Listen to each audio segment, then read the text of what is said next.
support for the Secure Rural Schools Act and your support for Skamania County. So over my lifetime living here in Skamania County, I've seen quite a change in our local economy and the effect it has had on the people of Skamania County. We went from a thriving timber economy in the 70s and 80s to a county struggling with loss of jobs, high unemployment, and the negative impact this has had on people's lives in our community. We went from a county government that kept our communities safe and served our people well to a county that is struggling to meet the needs of the people in our communities. And we went from a school system that was well funded and thriving to a school system with large class sizes and struggling to make ends meet. It felt like a dark storm cloud of economic distress descended on Skamania County, and that storm cloud persists to today. SRS is a financial ray of hope for the people of Skamania County. SRS helps fill the gaps between the funding that Skamania County and our schools should be getting from the timber harvest of the Gifford-Pinchot National Forest and what is actually being harvested. So what does the passage of SRS mean for Skamania County? It means family wage jobs for Skamania County. It means improved safety for the people of Skamania County. And it means a local government that is better able to serve the people of Skamania County. And it means greater opportunities through education for our greatest treasure, our kids and our grandkids here in Skamania County. I want to again thank Representative Blusenkamp-Perez for your support for SRS and your support for Skamania County. And now I turn it over to the Congresswoman. Thank you. Thank you so much, Commissioner Nichols. My name is Marie Blusenkamp-Perez. I'm the Congresswoman for Southwest Washington, the 3rd Congressional District, and thank you so much, Commissioner Nichols, for your fight and your willingness to be a leader on this and stand up for the things that are worth having in life. Access to good education, a level playing field for our kids, economic agency. These are all the things that SRS represents to us. I live here in Skamania County with my husband and my young son. He would go to one of these schools if he were old enough to be in class, and I am so grateful to be standing here with such an incredible team of leaders and people who have fierce loyalty to place, who really know what's worth fighting for in life and know how lucky we are to live in a place this rich in natural resources and culture, and who are going to stand up to make that level playing field that SRS represents happen for us. You know, the sad truth is that we are now past the January deadline to extend this program and keep payment on track. It's why we are holding this press conference today. In Skamania County, only 1.8% of our land base can generate the revenue for vital public services. And that's due to the abundance of tax-exempt federal land. I come from a line of folks who works in the woods, and I know how important our harvest rates are to preventing wildfire, which was one of the largest emitters of CO2 in our state last year, to keeping small businesses, family businesses operating and viable. You know, if you're worried about consolidation of timberland, you know, stalling these sales, putting us in a hole, that's not the way to create an efficient, competitive market where family businesses can compete. And as a result of all of these blows, compounding damage to our economy, we've seen a loss of jobs, we've seen a loss of wealth in our community, we've seen a loss of families, and to small businesses. Our communities have been stopped from exercising this self-sufficiency due to interminable litigation and federal inaction. Part of the deal with SRS is that these federal funds would backfill our budget shortfalls and prevent that we have been prevented from generating ourselves due to the timber revenue declines. It is also the fundamental American principle that your zip code should not determine the caliber of education you receive. And help folks who choose to stay and fight and be loyal and get, you know, buried on the same land they were born on. Our rural schools and counties have already faced decades of painful cuts to our basics, consolidating schools and considering a 4-day school week. And this is even with SRS funding and a dedication to fiscal responsibility. Failing to reauthorize this SRS funding would devastate our schools, our jobs, their trades programs in these high schools, which are often the first thing to get cut. And here at Mount Pleasant School, these funds keep the doors open. It is as plain and simple as that. And the same goes for the Stevenson-Carson School District, where the budget is already set and they would have to make drastic cuts to staff and empty out funds for maintenance to old buildings. We are not talking about luxury programs here. We are talking about having heating and cooling and an AC system in our schools at a time when the classroom temperatures can reach 85 degrees on the inside. This is craziness. And we will not go quietly along with this inattention from federal agencies and the federal government. I've had the opportunity to visit the shop class at Stevenson High School, and these are incredibly bright, gifted kids, and they deserve a fair shot to have the skills, to graduate with the resources, to start their own businesses, have economic self-determination, to have real economic power, political agency, choice in where they live and how they make that living. Not to mention programs like WSU's Extension's Forest Youth Success, which give kids the opportunity to build the skills and nurture the gifts that they were born with. It's also about our county operations and sheriff's departments and roads and schools up in Lewis County and Cowlitz County that will cost us more down the line. This is penny wise and pound foolish. The backlog of maintenance on these programs, our roads, our infrastructure, is not cheap, and it's not fiscally responsible. And beyond Southwest Washington, there are more than 700 counties, 4,400 school districts, and 40 states have relied on SRS. While Washington, D.C. experiences, frankly, an atrophy of awareness of what it's like to live in rural America, to send your kids to a rural school. And this vital program is now running behind schedule. These are the schools that my son would go to, as I mentioned. I've repeatedly pressed leadership to bring this vote to the House floor.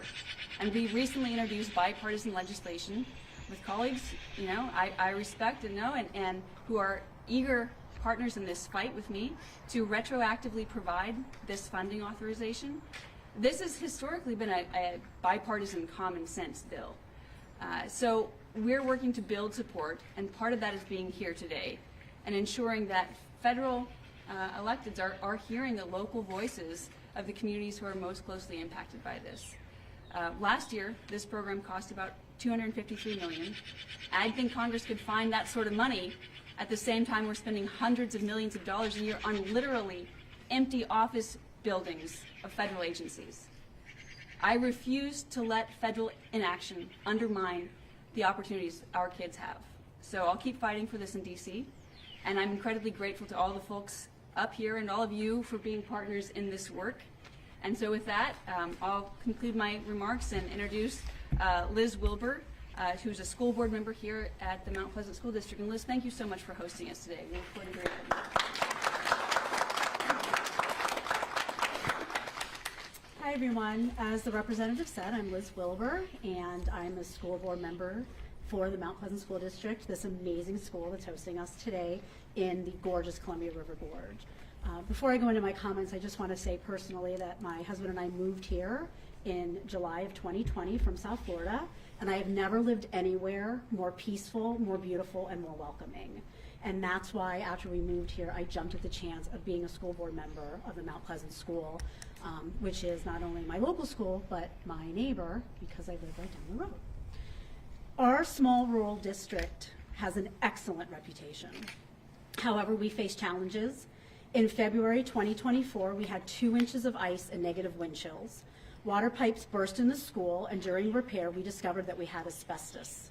Our cost of repairs after insurance was $72,000. Additionally, our HVAC is failing. Over the last 2 years, we have spent approximately $25,000 on repairs, and we anticipate replacing the unit soon.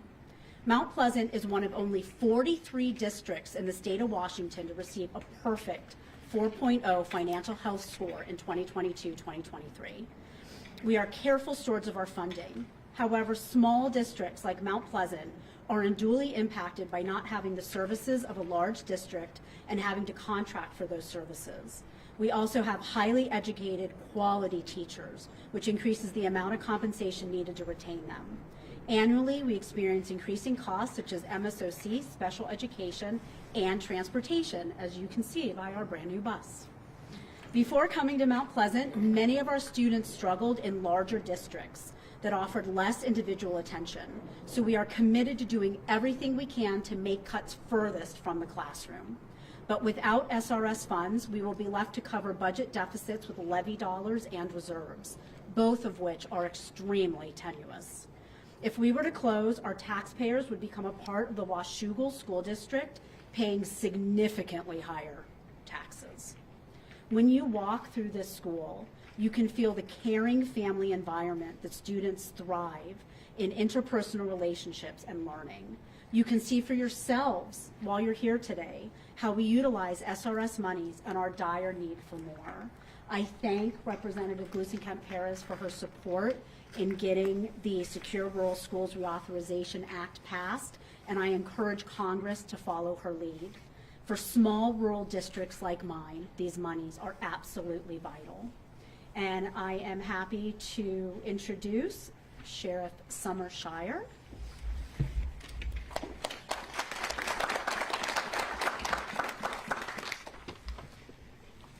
Good morning, Summer Shire, Skamania County Sheriff. 23 years ago, on January 28, 2002, I was hired as a Skamania County deputy. During that year, I continually heard about potential layoffs, including my own position, if SRS funds were not reappropriated, as they were sunsetting. I had no idea what the term sunsetting or SRS funds meant, but I knew I was terrified to lose my new job. I was no stranger to the decimation of the timber industry, as I was born and raised in a small logging town ripped to shreds by the economic disaster known as the Spotted Owl propaganda. Although my small hometown was able to recover over time, Skamania County has not. Unlike my hometown of Eatonville, Skamania County is held hostage by a federal stranglehold known as the United States Forest Service.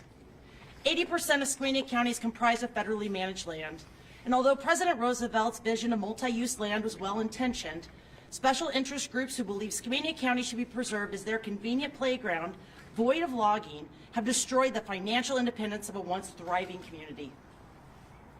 I want nothing more than our county to regain our independence through responsible timber harvest.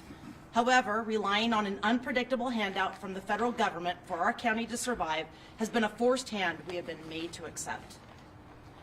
Without SRS funding, the future of Skamania County, and specifically public safety, is bleak. In 2025, the Skamania County Sheriff's Office was forced to cut 2 patrol deputy positions due to the lack of SRS funds. Personnel cuts are not foreign to the Sheriff's Office.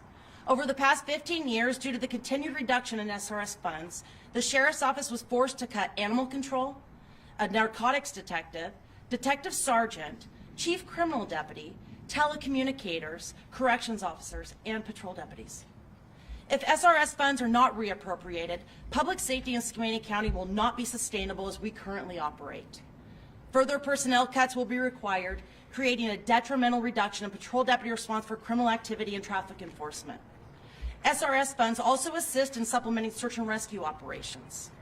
Response times to assist those utilizing the recreational aspects of the Forest Service managed land may be delayed so significantly, the mission that would have been a rescue transforms into a deadly recovery. SRS funds also assist in supporting our correctional facility and communications center. Personnel cuts amongst this team would result in 911 calls for service answered at a delayed rate, and the revenue-producing corrections contracts would be cut, creating a more significant financial burden to our county and services. Skamania County, as we know it, will not survive without either a robust timber harvest management plan within the Forest Service or consistent and increased SRS funds. Tourism does not provide a revenue stream to sustain our county. Timber harvest, or funds provided from the federal government in lieu of that harvest, will. As a 23-year resident and employee of Skamania County, as well as the elected sheriff, I make this plea for funding on behalf of the 12,000 Skamania County residents who call this county home. Thank you. And now I welcome Summer Mead next. Thank you.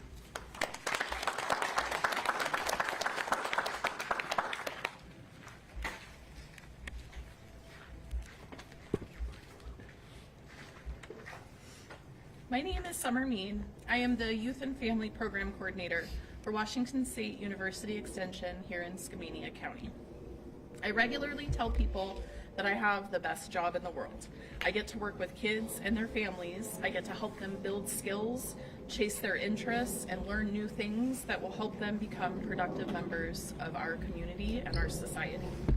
One of the programs that I oversee is Forest Youth Success, which is a workforce development program for our local teens.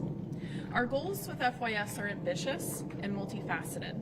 We provide basic job skills in a paid work setting while we help our youth participants to develop and enhance their life skills, and that increases their long-term employability, to learn the importance of environmental stewardship as well as the fundamentals of forest ecology and management through real-world opportunities.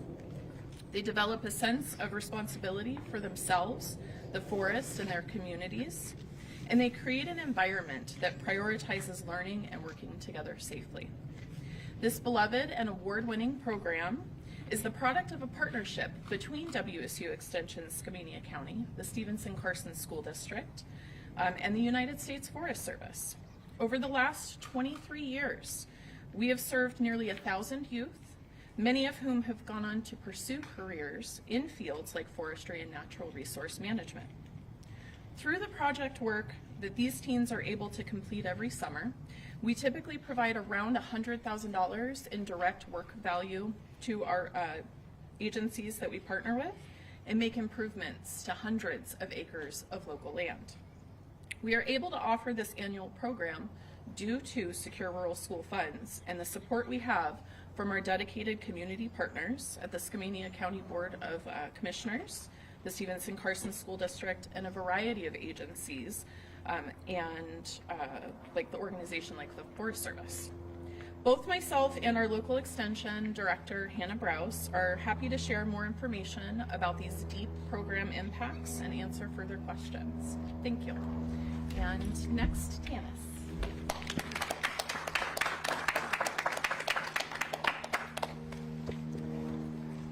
Hello. Today I'm proud to stand before you not just as an advocate for education, but as a champion for something truly special, Mount Pleasant School. My name is Tanis Morris, and I've sat on the Mount Pleasant Board of Directors for over a decade. Mount Pleasant, like other small rural schools, offers a unique and enriching educational experience to our students. With small class sizes, students receive personalized attention, fostering a deeper learning and stronger relationships with teachers. This creates a tight-knit, supportive community where families, educators, and students work closely together. We additionally integrate hands-on, place-based learning using the natural environment as a classroom, which enhances engagement and practical understanding. Finally, attending a small rural school like Mount Pleasant instills strong values of responsibility, collaboration, and resilience, preparing students not just academically, but for life in a close community and beyond. Our success is tied directly to the SRS funds that support our school. These funds are not a luxury, they're a necessity. As we strive as board members to keep our school fiscally sound, give the students and teachers the resources they need, and stay compliant with the myriad and ever-changing requirements from the state, we depend upon this essential funding. Without it, Mount Pleasant faces cuts to programs, staffing, and even the long-term sustainability of the school itself. I'm proud of our school. I'm proud of how we serve our students and community, and I'm proud to offer families such a rare and special educational experience for their children. I urge lawmakers and decision makers to continue supporting the Secure Rural Schools Act, because when we fund rural schools, we don't just preserve history, we build a stronger future. Thank you. And now, the podium is collapsing. We need some funding up in here. Now I'm proud to introduce Tom Lannon, our former Skamania County Commissioner.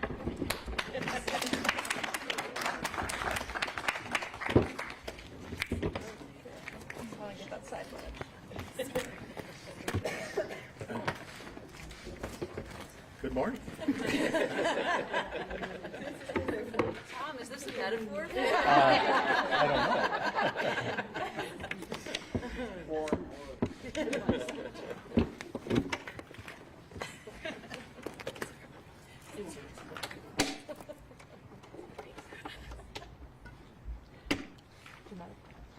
don't know. Stick's gonna come in handy.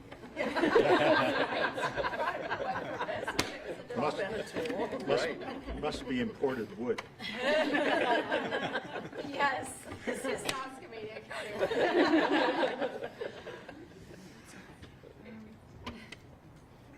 WKO station.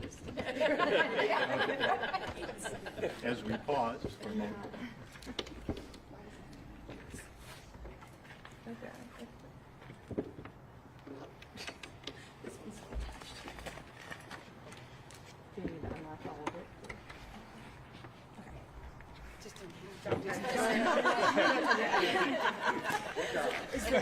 Is it okay to do we need to move it for your? You're fine. You're fine. Yeah, Okay. that's fine. Good morning. Marie, thank you very much for convening this austere group. My name is Tom Lannon. I'm a two-term Skamania County Commissioner, recently re-retired.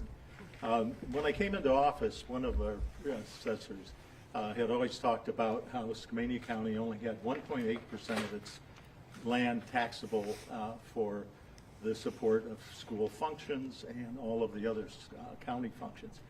And as I listened to that, I thought, what does that really mean? Well, it means that back in 1990, we averaged about 364 million board feet off of the Gifford-Pinchot Forest every year.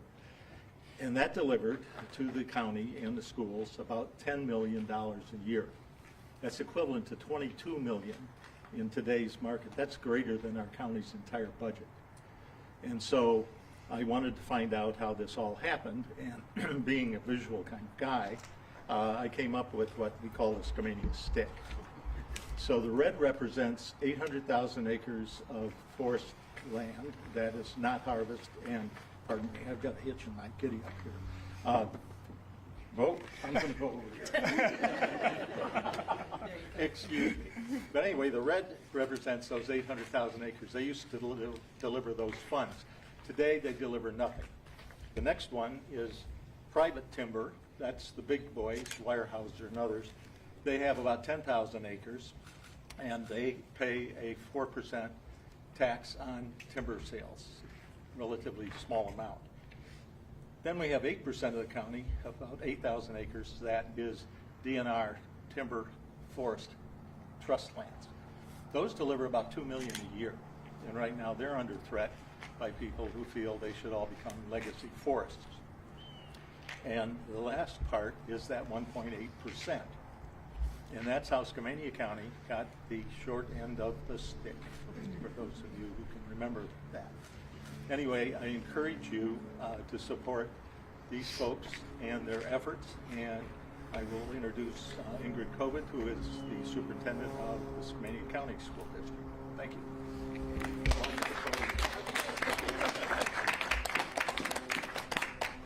I'm not touching it. Good morning. I'm Dr. Ingrid Colvard. I'm superintendent of Stevens and Carson School District, just east of here. And I think people who know me know that I don't often stick to my notes. So I'm going to start off not doing that for a minute. I look around and I see a group of friends and a group of colleagues, and we may have different schools in the Stevens and Carson School District versus Mount Pleasant versus Skamania, Millay, but we all offer something important, and it's a sense of community. Our kids want to stay where they were born and raised.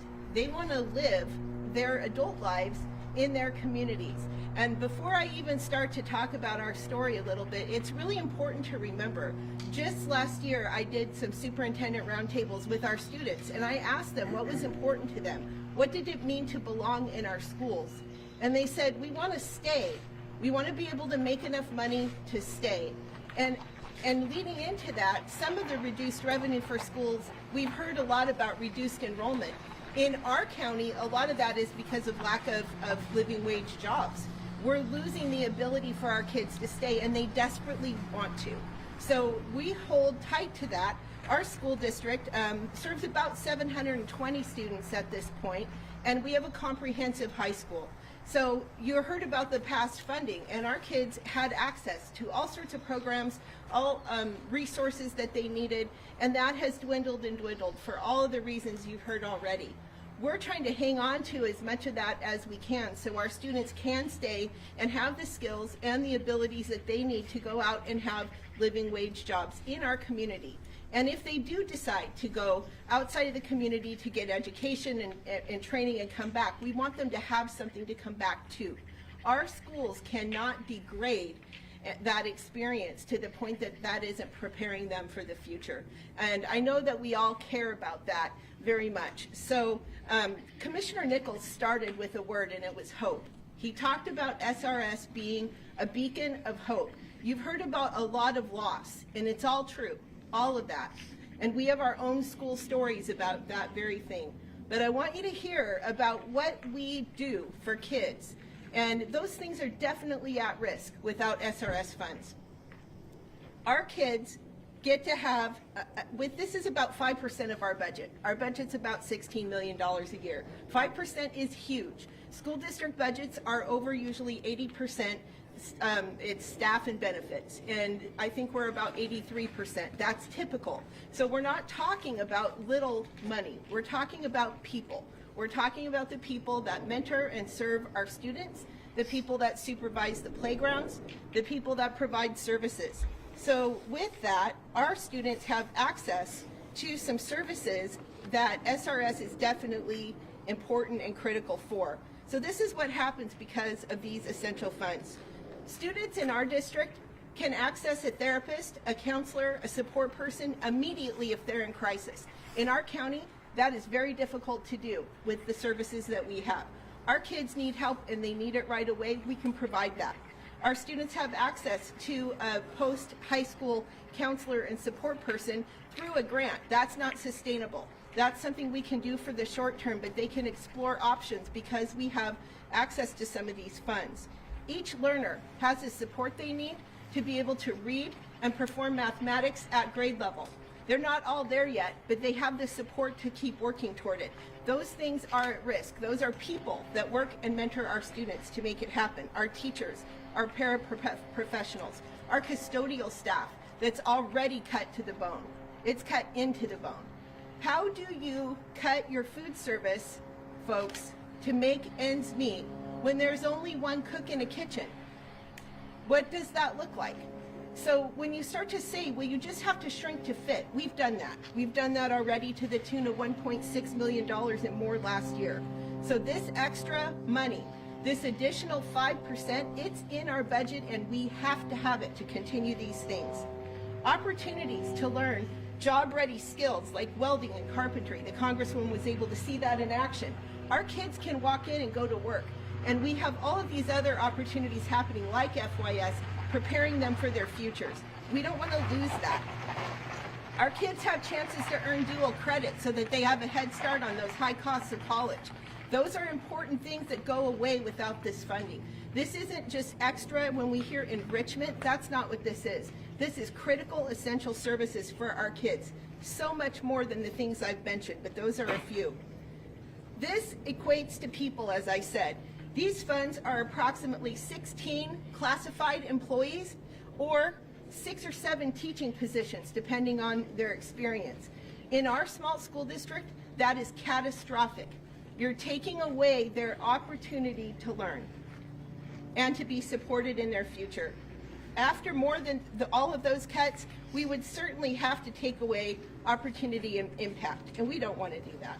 So our learners, our community, they count on the promise that was made to our county. They count on it to make up for the loss of revenue that you've heard about from the federal lands being taken away from that tax base, and they need that. I beg you, I ask you and implore you to please support our future, our kids.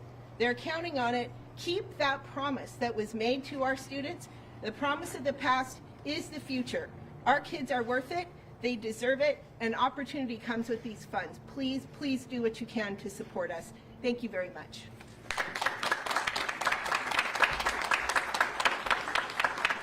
So we'll take questions from up here. So we have time for a few of them. Yeah, if I anyone have has. a question for the representative who's in the room. Can you tell us exactly where the SRS bill is? Has it passed through committee? Is there a mirror bill that's passed through the Senate? Where exactly is the whole happening? Right, so the Senate actually did pass. The House did not bring it to the floor. We now have brought it and reintroduced it this week with 6 bipartisan members of Congress from across the country, and we're waiting for a hearing. We're waiting to have the Speaker bring it to the House floor. But as I mentioned, there are very few members of Congress whose kids are actually in a rural school district. They might have a rural district. That doesn't mean their kids are actually attending school in those rural parts. And so, you know, I make it very clear to my colleagues that this is not a luxury good. This is whether or not our kids get to go to school 5 days a week. You know, and that's just not a bargain we should let stay on the, you know, let be on the table. Not, this is foolish. And so increasing the urgency to make sure that we get a vote on the floor. And once it passes on the floor and the Senate side has already passed, do you have any confirmation that it will be signed into law by the president? Well, you know, I think that a lot of people who supported the president are deeply impacted by this, and I hope that he is listening to us, that he is listening to our communities, and here's the urgency of our situation here, and swiftly does sign this into law, and that these funds are retroactively applied. They're already late. That's no way. I would never run my small business that way, and to ask our school districts to do that is unconscionable. So this is urgent, and so I hope that it's treated with that urgency by House leadership and also by the administration.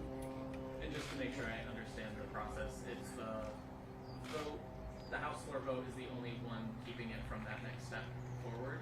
I believe that the SRS was, I'm not sure that it would carry over from the Senate from last December they passed it through. So they might need to do it again. They might be able to hotline it through the Senate. Which budget mechanism would this go into? Would it be a continuing resolution? There's a few different options, and we'll have to see what is the most expedient where they are with FY25. And with the change in Congress, do you have the support of SRS has been somewhat diminished, I would think, by some exit of a few people? Or how can you address that? You know, I think that, look, Congress, despite being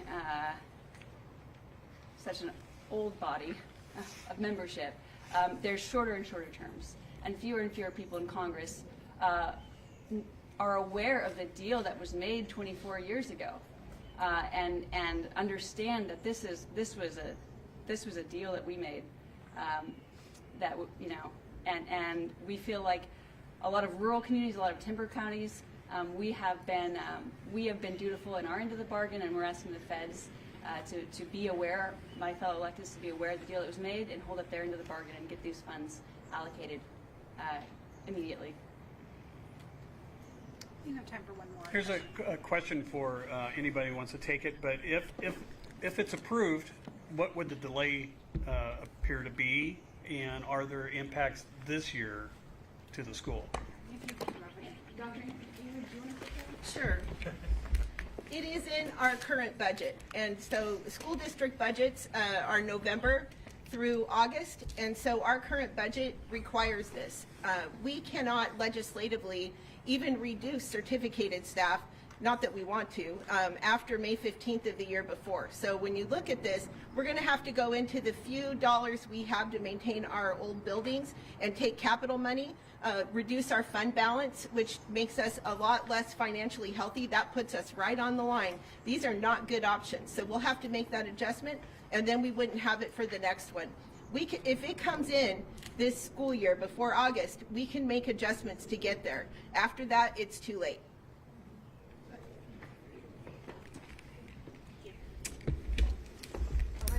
Thank you. Thank you all so much. Thank you. It's incredible time.